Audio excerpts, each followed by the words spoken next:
All right, let's dive into the final and maybe the most volatile star of the Big Dipper. That one right at the tip of the handle that points us toward the future, Guang But.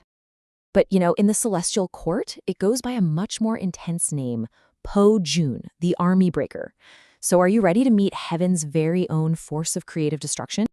There's this old saying that perfectly captures the whole vibe of this star. It's not about some gentle, gradual change, like a nice spring breeze. No, no.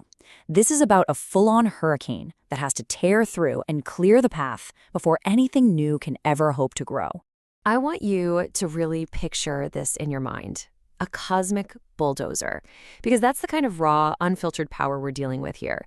An absolutely unstoppable force designed to just clear away everything old, outdated, and stagnant, all to make room for what's next. Okay, so let's properly introduce this cosmic force. It's time to give this ancient, powerful star a very, very modern job description. So the name Po Jun literally means to break the army. Think about that. It's all about smashing through defenses, shattering old structures. And this is where the modern analogy just clicks perfectly. If the heavens were a giant corporation, Po Jun would be its chief innovation officer, its CTO. Its entire job: handle market disruption, lead the demolition crew, and drive radical, game-changing revolution. So you're probably wondering, where does all this fiercely creative yet destructive energy even come from? Well, the answer is literally written in the stars and in the elements themselves. See, astronomically, Guang is the seventh star of the Big Dipper, right at the very tip of the handle.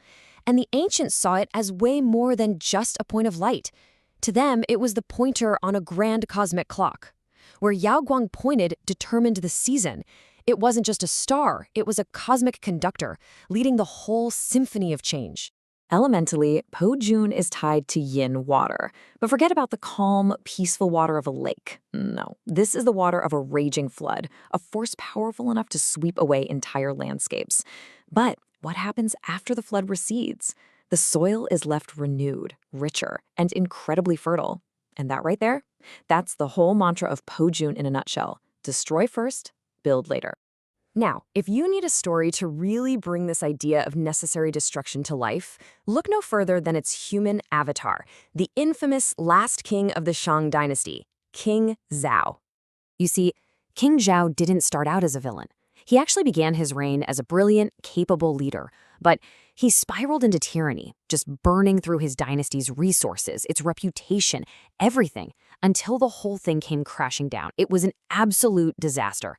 And yet, and this is the key part, his epic downfall was the exact event needed to clear the path for the next great era, the 800-year-long Zhao dynasty. And that is Po Jun's divine duty. It's not about good or evil, right? It's about a job. Someone has to be the terminator of a stagnant age. Someone has to do the messy, difficult work of clearing the stage so that the next act can finally begin. Okay, so we've talked about myths and astronomy, but what does this energy actually look like in a person? Well, as you can probably guess, it's a powerful and pretty volatile force. It's a true double-edged sword. On one side of the sword, you have the revolutionary, someone who is wildly innovative, who thrives under pressure, and who has the courage to challenge authority to build something better. But then you flip that coin, and you get the wrecking ball, impulsive, easily bored, and taking huge risks that can demolish relationships and finances. It all comes down to how that raw power is focused. This is exactly why Po Jun is also called the consuming star. Just picture the captain of a celestial daredevil squad. This energy is always on the front lines, taking the biggest gambles, and that kind of living consumes enormous amounts of resources. We're talking time, money, personal energy, you name it. And that relentless drive often means walking a pretty lonely, rebellious path. Okay, I know what you're thinking. This all sounds incredibly intense, maybe even a little scary. So how do we actually apply this in our own lives? How do we harness this potent force without, causing a total meltdown? Well, you tap into this energy when you need a radical breakthrough. If you're an entrepreneur trying to completely upend a market, or if you're making a massive career pivot, or you're a creator who just keeps smashing against a wall, this is the power you call on to break the mold.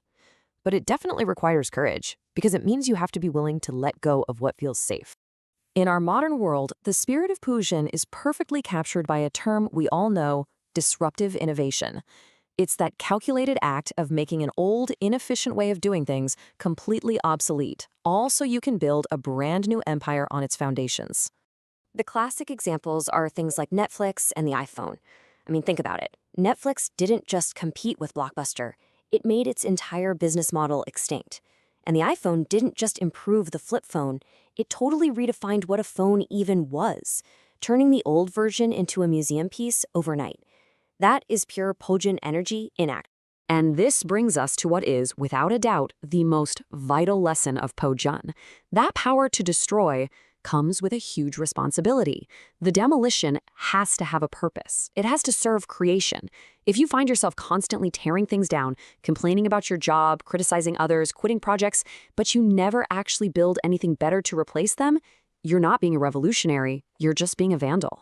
So I'll leave you with this to think about.